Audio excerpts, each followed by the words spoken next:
The classroom was never truly quiet. Even when the students did not speak, there was always sound, soft breathing, claws tapping desks, scales rubbing against chairs, faint energy humming from alien devices. The Galactic Academy was filled with the children of powerful species. Every student in this room would one day command fleets, armies, or entire worlds. All except one. She sat near the front, hands folded neatly on the desk. Her name was Alara. She was human, the only human in the room. Compared to the others, she looked small. No claws, no horns, no glowing eyes, just pale skin, brown hair tied back simply, and a school uniform that looked fragile next to alien armor and biosuits. Many alien students watched her when they thought she could not see. Some stared with curiosity, some with open dislike, others with quiet amusement. Humans were new to the galaxy, and humans were considered weak. The instructor, a thin, insect-like alien, was explaining a lesson about interstellar command ethics. Most students barely listened. This class was easy for them. Power came naturally to their species. Then it happened. The air changed. At first, no one knew why. Then the pressure hit. A heavy presence filled the room, like gravity had suddenly grown stronger. Several students stiffened. One dropped a data tablet. Another let out a low hiss. Without meaning to, the door slid open. The instructor froze. Every alien in the room recognized the figure standing in the doorway. General Curran, a living legend, a war hero, the same general who had crushed 3 rebellions and forced entire star systems to surrender. His armor was dark metal, covered in glowing symbols that pulsed like a heartbeat. His tall frame nearly touched the ceiling. He did not shout. He did not rush. He simply walked in. Each step echoed like a drumbeat. Boom, boom, boom. Students lowered their eyes. Some trembled. Even species known for bravery felt fear crawl through their bodies. This was not a visitor. This was a predator walking into a room of future leaders. The general's glowing eyes scanned the class slowly. Then he stopped. His gaze locked onto Alara. The human girl looked up. Her heart jumped. She felt it pounding in her chest. Every instinct screamed at her to look away, to shrink, to disappear. But she didn't. She met his eyes. A murmur spread through the room. No one looked directly at General Curran without permission. The general turned his full body toward her. "Human," he said. His voice was calm, deep, and terrifying. "Stand." The instructor opened his mouth to protest. No sound came out. Alara pushed her chair back and stood. Her legs felt weak, but she forced them still. She could feel every eye in the room on her. Alien students leaned forward, eager to see what would happen next. The general studied her like a scientist examining a fragile object. "So this is a human student," he said. "The one they allowed into our academy." A few students snorted quietly. Alara said nothing. The general circled her desk slowly. His armor glowed brighter as he moved. "Tell me, human," he continued, "do you know why your kind is tolerated here?" Alara swallowed. "Because humans want to learn," she said carefully. A ripple of laughter passed through the class.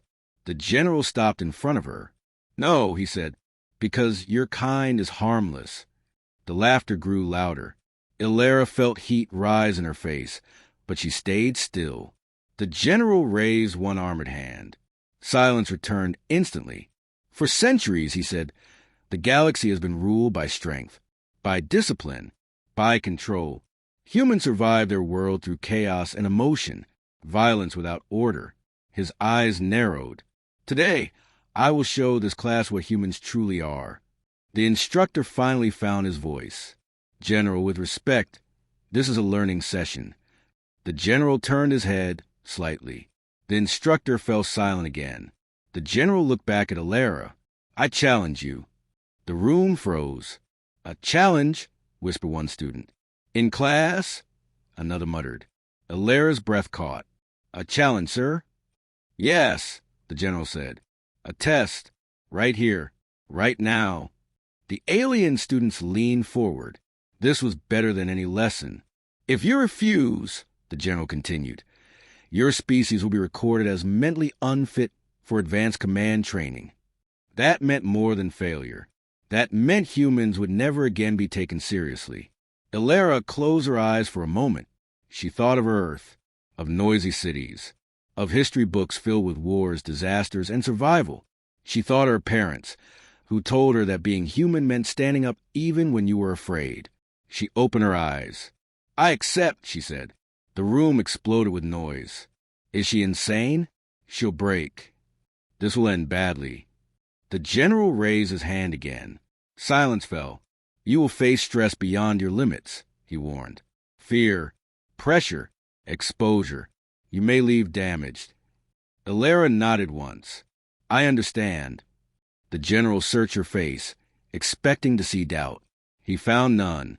Something shifted in his expression, just slightly. "Very well," he said. The classroom lights dimmed. The walls began to hum. Hidden systems activated beneath the floor. The challenge was about to begin. As the alien students held their breath, one thought passed through the room. This human girl should be afraid. But as the silence deepened, one truth became clear. The classroom no longer felt like a classroom. The walls darkened, their smooth surfaces shifting into dull metal. The warm light from the windows vanished, replaced by a cold blue glow that came from nowhere and everywhere at once.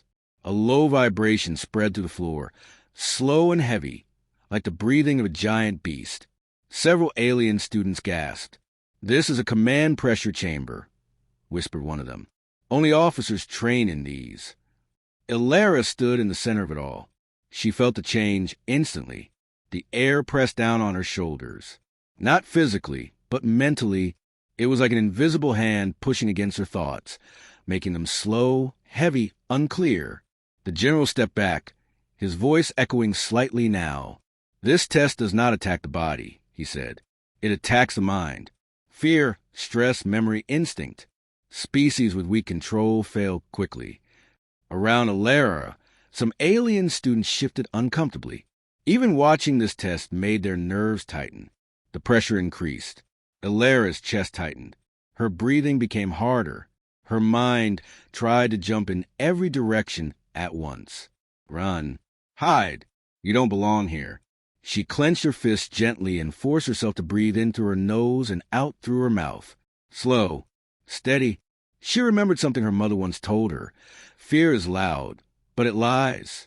The general watched closely. Most species broke at this stage. Their minds would fill with panic, their bodies reacting before thought could catch up. Ilara did neither. Her hands trembled slightly, but she stayed standing. The pressure shifted again. Images flooded her mind.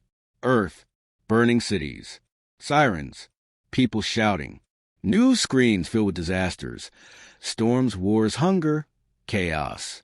Scenes from human history played one after another, faster and faster. Alien students recoiled. One reptilian student covered his eyes. How did their species survive this? The general narrowed his eyes. This was not meant to inspire strength. It was meant to overwhelm. Ilara felt her throat tighten. These were not random images. They were true. Human history was not clean or proud. It was painful, loud, violent. Her knees bent slightly. The pressure grew heavier. The chamber reacted to weakness. A few alien students smiled. "There it is," one muttered. "She's breaking." But Ilara didn't fall. Instead, she did something unexpected. She accepted the images. She did not push them away. She remembered that humans had lived through these moments, that despite everything, despite fear, loss, and mistakes, they were still here. She straightened. The pressure paused. A ripple of confusion moved through the watching students. "That's not possible," someone whispered. "The system feeds on resistance." The general's eyes flickered. He adjusted something on his wrist device. "Increase intensity," he ordered. The chamber obeyed. This time, the fear changed. Ilara felt alone. Completely alone. The room seemed endless now, the other students fading into shadows. No voices, no movement, just emptiness. A deep, cold silence that pressed into her mind. Isolation. For many species, Isolation was worse than pain. Minds collapsed without social connection. Ilara's heart pounded. Her hands were cold. She felt tears sting her eyes. She thought of nights on Earth when she felt invisible, of being the only human here, of sitting alone while alien students whispered and laughed. Her breath shook. The general leaned forward slightly. "Observe," he said quietly. "Humans rely on emotional bonds. Remove them and they fall." The pressure tightened again. Ilara closed her eyes. She whispered, so softly that no one heard, "I've been alone before." And it was true. She had felt this emptiness on her own world, in crowded cities, in quiet rooms. Humans learn to carry loneliness like a weight and keep walking. Her breathing slowed again. The emptiness did not vanish, but it stopped controlling her.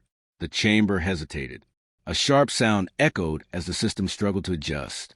Alien students stared in disbelief. "She's still conscious," one said. "How?" The general's expression darkened. "Change approach," he said. Suddenly, the images returned, but now they were personal. Ilara saw herself failing, standing in this room while aliens laughed. Earth being pushed aside by stronger species. Humans erased from history as a footnote. Her chest tightened painfully. This fear cut deeper. What if he's right? What if humans really don't belong? Her legs shook again. For a moment, it felt like too much. Then she remembered why she came here.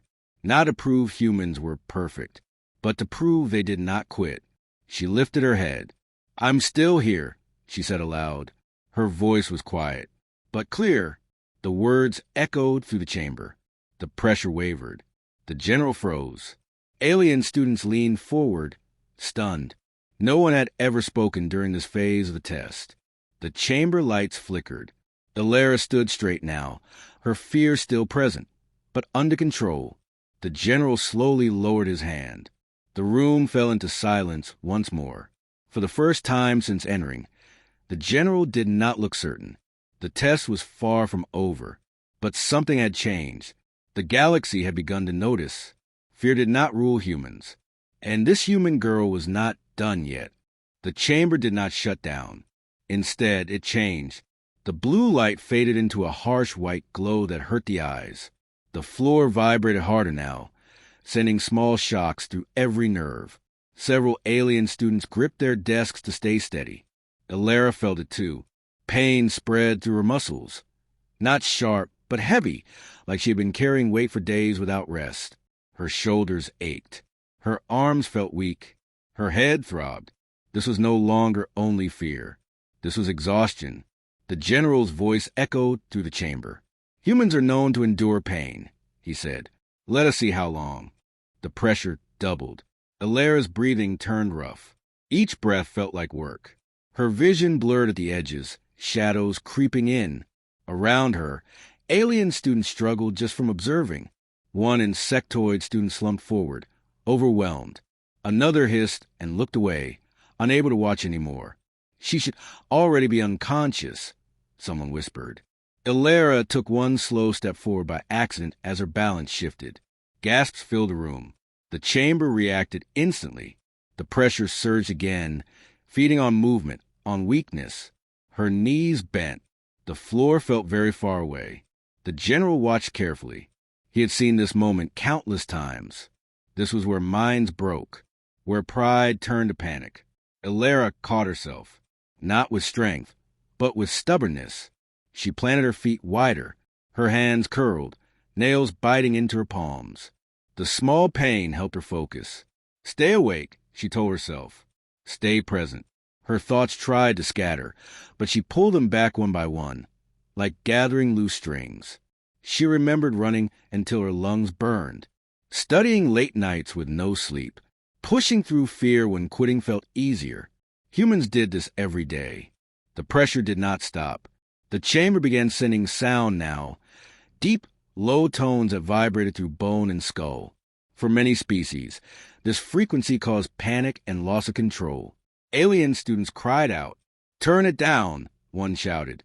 The general ignored them. Ilara felt the sound shake her teeth. Her head rang. Her stomach turned. For a moment, She thought she might scream. She didn't. Instead, she did something strange. She hummed, very softly, a simple tune, one she barely remembered from childhood. The sound was almost nothing, but it gave her rhythm, something steady, something human. The chamber hesitated again. "What is she doing?" an alien student asked.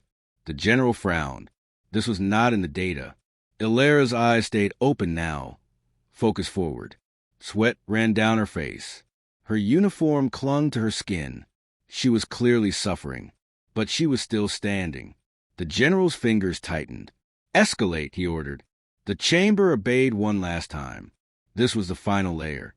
The illusion around Ilara shifted completely. She was no longer in the academy.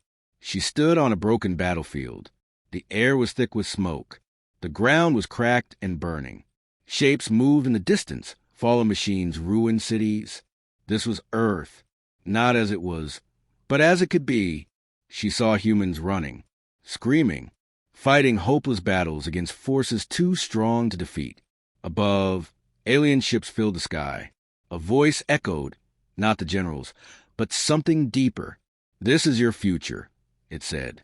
"This is what happens when weak species reach too far." Ilara's chest felt like it was tearing apart. Her worst fear was not pain. It was failure. She felt tears fall freely now. Her hands shook badly. Alien students watched in tense silence. Even those who hated humans felt something twist inside them. "She's at her limit," someone whispered. The general stepped forward. "Yield," he said. "End this." Ilara dropped to one knee. A wave of relief rushed through the chamber. Many thought it was over. But Ilara did not lower her head. She looked up. Her eyes burned, not with anger, but with resolve. "That future," she said weakly, "is why I'm here." The chamber paused. The battlefield flickered. "I don't need to win," she continued, her voice shaking but steady. "I just need to keep going." The illusion cracked. A sharp sound rang out as the chamber system struggled. The battlefield vanished. The classroom snapped back into place. Lights returned. The pressure vanished so suddenly that several alien students gasped for air. Ilara collapsed forward, catching herself with her hands. But she did not pass out. She stayed awake. Silence filled the room. The general stared at her. He had pushed past what should have been possible. And yet, the human girl was still conscious, still breathing, still refusing to quit. Slowly, Ilara pushed herself back to her feet. Her legs trembled badly, but they held. She stood again. Alien students rose from their seats without realizing it. The general lowered his hand slowly. For the first time, his voice was quiet. "This test should have broken you." Ilara looked at him, exhausted beyond words. "It almost did," she said. The chamber powered down completely. The lesson was no longer about a challenge. It was about a truth the galaxy had never wanted to face. Humans did not win by being stronger. They won by refusing to stop. And the general knew. The classroom remained silent, not the normal silence of fear or respect, but something deeper, a heavy pause, as if everyone present was trying to understand what they had just witnessed. Ilara stood in the center of the room, breathing hard. Her body ached from head to toe. Every muscle felt stretched thin, like a rope close to snapping. Sweat dripped from her chin onto the floor. But she was standing. The general stared at her longer than before. His glowing eyes dimmed slightly as unseen systems processed new data. "This result is unexpected," he said. Alien students shifted in their seats. Some stared at Ilara with open shock. Others looked confused. A few looked unsettled. The general turned toward the class. "You have just observed the limits of emotional endurance," he announced. "Or so we believed." He paused. Humans were classified as unstable, reactive, too emotional for high command. His gaze returned to Ilara. That assumption was incomplete. A quiet murmur spread through the room.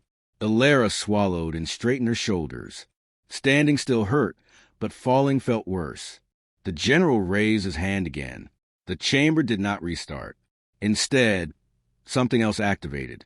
Thin beams of light dropped from the ceiling, scanning Ilara's body and brain activity. Symbols flashed across invisible screens only the general could see. One alien student gasped. "He's running a neural read." "That's forbidden in classrooms," another whispered. The instructor looked nervous but said nothing. The general studied the data, then frowned. "No emotional collapse," he muttered. "No panic override. Stress tolerance exceeded safe levels." He looked almost disturbed. Alara felt the scanning lights pass over her face. Her skin tingled. Her head throbbed. "General," she said quietly, "is the test finished?" He did not answer right away. Instead, he made a decision, one that would change everything. "There's one final measure," he said. The room stiffened instantly. "No," protested a large armored student. "That level is not meant for cadets." The general ignored him. "Humans pride themselves on choice," he continued. "On will. Let us test that directly." The lights dimmed again. Alara's heart sank. She was tired. So tired. Every part of her wanted rest. But she did not step back. "What is the test?" she asked. The general's voice was cold. "Obedience." The word hit the room like a blade. The chamber reshaped itself one last time, but not into fear or illusion, into authority. The air became heavy with command signals. Ancient instincts coded into alien minds activated automatically. Several alien students lowered their heads, without meaning to. This was a command field, used by generals in war to force instant compliance. "Fall to your knees," the general ordered. The words carried power. Alien students dropped instantly. Some gasped in surprise as their bodies obeyed, without permission. Even strong-willed species found themselves unable to resist. Alara felt it too. A crushing weight pressed down on her spine. Her legs shook violently. Her mind screamed at her to obey, to kneel, to submit, to end the pressure. Her knees bent. Gasps filled the room. "She can't fight that," someone whispered. "No one can." The general watched closely. "Humans lack command conditioning," he said. "This should end quickly." Alara's hands touched the floor. Pain shot through her legs. Her vision blurred. The order echoed again in her mind. "Kneel." She almost did. Then something strange happened. Instead of panic, Alara felt anger. Not loud anger. Not violent anger. A quiet one. She thought of every time humans had been told to submit, to stay quiet, to accept their place. She clenched her jaw. "No," she whispered. The command pressed harder. Her muscles screamed. But Alara shifted her hands, pressing them firmly into the floor, using the pain, using the resistance. She pushed, slowly, shaking, inch by inch. She rose. The room froze. Alien students stared in horror and disbelief. "She's standing under command field? That's impossible." The general took a step forward without realizing it. Alara's legs trembled violently, but she stayed upright. Her breathing was broken. Tears streamed down her face, but her eyes were clear. "I choose," she said, voice shaking, to stand. The command field cracked. A loud pulse echoed as the system destabilized. Warning symbols flashed in the air. The general's eyes widened. He cut the field instantly. The pressure vanished. Alien students collapsed forward, gasping. Some clutched their heads. Others stared at Alara like she was something unreal. Alara nearly fell, but caught herself on a desk. Silence returned. But this silence was different. It was awe. The general stood still, staring at the human girl. He had made a mistake. This test was not about obedience. It had revealed something far more dangerous. Humans could resist authority not through power, but through choice. The general finally spoke. "Humans are not uncontrollable," he said slowly. "They are self-directed." He turned toward the class. "Remember this moment," he said. A being without command conditioning stood against the general's will and did not break. Alara leaned against the desk, exhausted beyond measure. She had nothing left, but she had not fallen. And across the room, every alien student understood something new. If humans ever chose to stand together, no command in the galaxy would be enough to make them kneel. The challenge was no longer about Alara. It was about what humanity truly represented. And the general knew the galaxy would never see humans the same way again. The silence after the command field ended felt heavier than any pressure before it. Alien students slowly lifted their heads. Some were still on their knees, confused by what their bodies had done without permission. Others stared at Alara as if she were no longer just a student, but something else entirely. Alara leaned against the desk, breathing hard. Her arms shook. Her legs barely held her weight. Every part of her body demanded rest, but she stayed upright. The general did not move. For several long seconds, he simply looked at her, not like a predator, not like a judge, but like a soldier who had just seen a battlefield truth too late. "You resisted," he said quietly. Alara nodded once. She did not trust her voice. "No species has ever resisted that field without training," the general continued. "Even officers require years of conditioning." He stepped closer, his heavy boots echoing in the quiet room. "You have no conditioning," he said. "No command implants. No obedience layers." Alara swallowed. "We don't have those." A strange sound left the general's throat. Not laughter. Something closer to disbelief. "That," he said slowly, "is exactly the point." He turned away from her and faced the class. "Tell me," he asked the alien students, "what is the strongest weapon in war?" Hands rose carefully. "Fleet power," one answered. "Numbers," said another. "Superior technology." The general shook his head. "No," he said. "All those fail eventually." He turned back to Alara. "The strongest weapon is a mind that cannot be fully controlled." The room went still. Alara looked up, surprised. The general's voice lowered. "For centuries we have feared chaos. We built order to protect ourselves from it. Command structures, obedience systems, perfect control." He paused. "And in doing so, we forgot something." He looked at Alara again. "Choice." Alien students exchanged uneasy glances. The general walked slowly across the room. "When a soldier obeys without question, they are predictable," he said. "Predictability wins early wars. It does not win long ones." Alara listened quietly. "Humans," he continued, "are unpredictable because they choose even when it hurts, especially when it hurts." He stopped in front of her. "You were afraid," he said. "Yes." Alara replied honestly. "You were in pain." "Yes." "You could have ended this by kneeling." "Yes." The general held her gaze. "But you didn't." Alara hesitated, then answered, "Because if I did, I wouldn't be human anymore." A quiet wave moved through class. The general straightened. "That answer," he said, "explains your entire species." He turned toward the instructor. "This challenge is concluded." The instructor released a breath he had been holding for what felt like hours. The lights returned fully. The walls of the chamber smoothed back into their normal state. The room felt smaller now, less threatening. Alien students slowly returned to their seats, though none looked away from Alara. The general made a gesture on his wrist. A galactic broadcast symbol flashed briefly in the air. Alara's eyes widened. "You're reporting this?" "Yes," the general said. Immediately, several students gasped. "This was meant to be a lesson," one whispered. "For us." "It became a lesson for the galaxy," another replied. The general looked at Alara one last time. "You have changed our records," he said. "Our assumptions, our projections." He paused. "You have made humanity visible." Alara didn't know what to say to that. She just nodded. The general stepped back. "You may sit," he said. The words were gentle this time. Alara lowered herself into her chair carefully. Her body felt like it might fall apart at any moment, but inside, something felt steady. The general turned toward the door. Before leaving, he stopped. "One more thing," he said, without turning around. "This challenge was meant to silence your species." He looked back over his shoulder. "It has done the opposite." Then he left. The door closed behind him with a soft sound. For several seconds, no one spoke.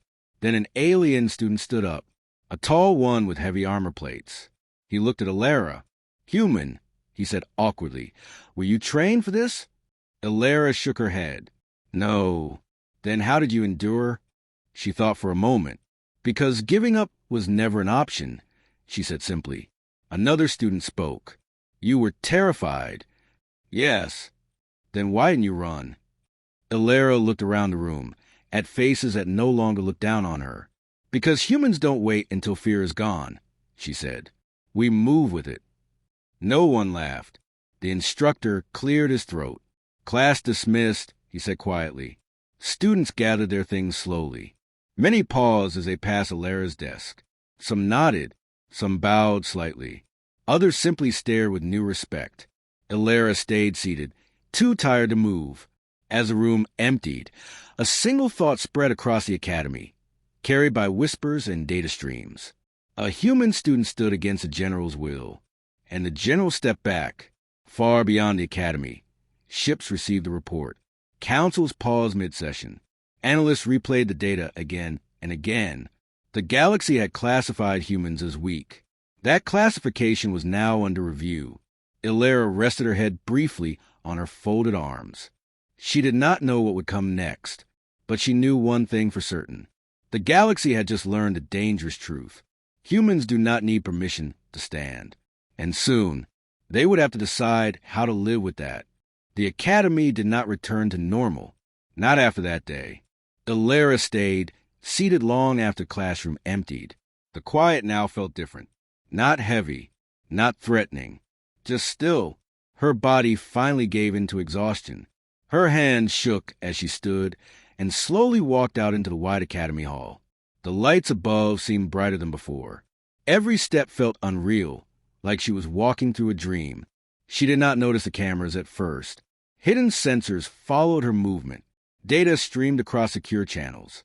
The general's report had already left the academy and was spreading across the galaxy. Fast. In council chambers light years away, leaders paused their debates. Military analysts stopped simulations mid-run. Instructors replayed footage again and again. A single human student, standing, refusing to kneel. Ilara reached her dorm room and closed the door behind her. She leaned against it, slid down, and sat on the floor. Only then did she cry.